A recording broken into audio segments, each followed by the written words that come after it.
Hi there, you're Sincerely Sal back with another vlog.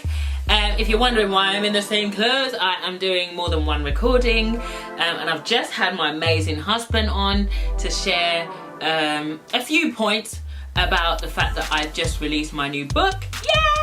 Yay!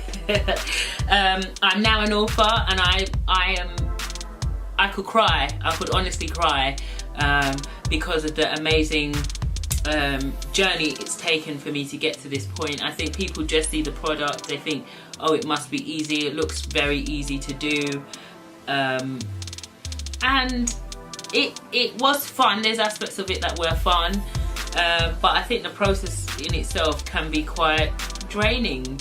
I didn't realise before becoming an author that it's a whole new world, and there is so many out there. There's so many people writing so many different things, and so I feel like I'm still learning and I'm still finding my voice as an author, but this is my first baby. This is the first book baby that I have. I'll show you a picture here as I'm recording, and yeah, it's my first baby. I'm so proud of it, and I'm so thankful to God for the support that I've had for my first project as an author. Yeah, it's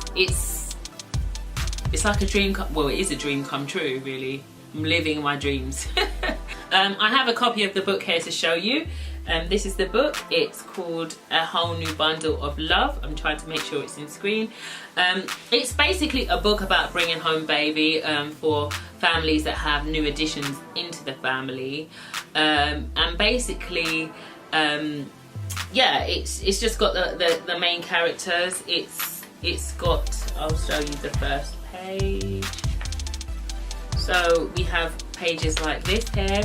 This has all been illustrated by my husband, and basically what the book is about is just saying that a new baby is a new present, it's a new gift, and will bring joy to the family. It's not going to be like you're being ousted, but you know, we're just having an addition. There's no subtractions. So yeah, the book is available. I think it's currently on a discount at the moment for £5.85, but will go up to £6. I think by the 10th it will go up to £6. Yes, great book, and yeah, it was just fun to write. I was having fun writing that.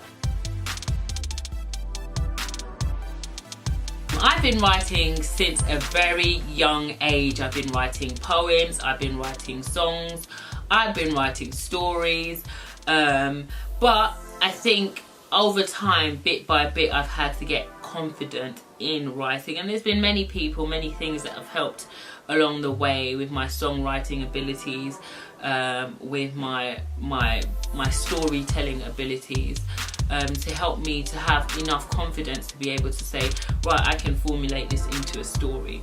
I do think most people have a story within them, and I would encourage people too, if you do have a story, to write a book. Like, you know, I think it's a great you never know what would happen, but yeah, I think being an innate writer and natural inbuilt desire to write has always been within me from a child, but I was always very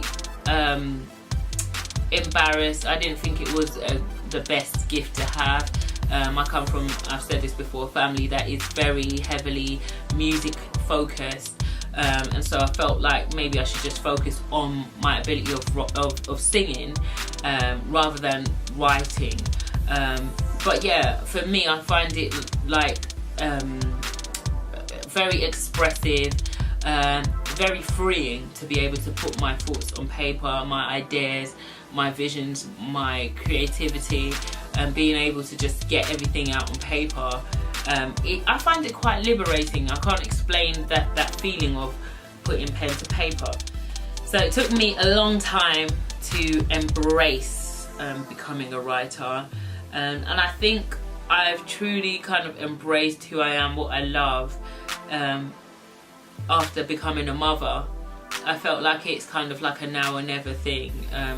I've got to do what I love rather than trying to sit on the sidelines of life, and just go for it and see where God takes it, really. One of the things that, the habits I have as a writer is I always have a pen and a paper with me, just because there's always something coming to my head. So when something comes into my mind, I quickly get my pen, my paper, and I write it down.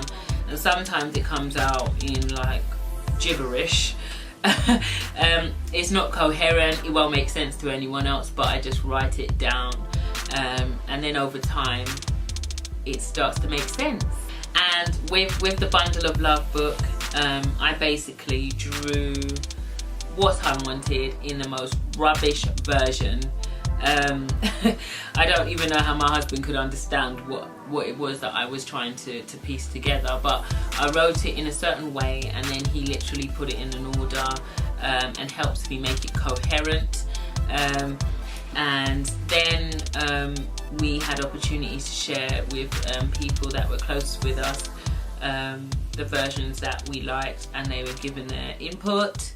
And then we rolled it out, and we've had really great responses in relation to the book. So then my husband did a variety of versions of illustrations, as I said in the last video, and we just went back and forth, and this took over 6 months to do, to come up with versions of each picture in each stage at each part of the story. And then come out with something that we can put together that makes sense to the world, because we're not writing the books for ourselves, we're writing them for other people. So when you're writing for other people, you've got to think a bit differently than you would for yourself. I would have planned the marketing strategy at an earlier stage, but being a novice writer, I just felt like, well, you know, I'll write and then the rest will sort itself out.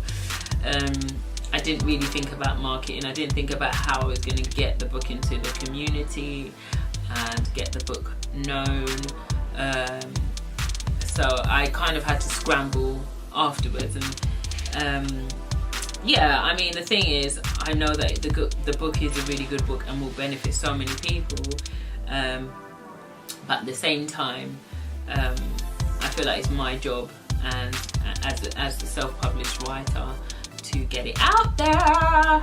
Other things I would do is I would associate with other authors, and that's a big one, because if you don't have an author community, it's hard for you to know where you could improve, what you're doing wrong, what you're doing right. Sometimes even you're thinking, oh, am I actually doing this right? And so I've also had to kind of start building up relationships with other authors, so that I can learn more about this whole new world of writing, because there's so much to learn. It's not just, oh yeah, I'm just gonna chuck out a book. It's like that if you really want to do it well, you know, it's kind of, you have to want to learn about it and develop the skills to write, to be a writer. And I think fundamentally I also would have researched a little bit more before I started writing, or researching who would want this, why, and you know, I would have done a lot more research. So I hope that helps you, because if you are someone who is considering writing your own book, yeah, research is one of the biggest parts of it, I think, because you can write whatever comes to your head, but like I said, does it make sense to the world? You will know if you are an author if you have a head full of ideas, if you love to read and can identify reading styles. For example, like I said, my son, we spend a lot of time reading with him. We read a lot, you know, so reading is definitely a culture within our home. And so, yeah, it's just, it means you start identifying how people write. Oh, you can hear when something is written by someone, a certain type of author. They may have a style of talking that you can associate with them. If you want to write, definitely say know who you want to write to, why you're writing, who you want to write to. If you've already got an idea of what you want to write in your head, get it down on paper. Obviously it takes a lot more work than that, because you have to, you know, you have to bring you're bringing everything together, and it does take a lot out of you. But if you are a writer, you won't be phased. I hope that this has helped. It's just the start. I obviously haven't given everything, but yeah, I hope that helped. Thank you for watching.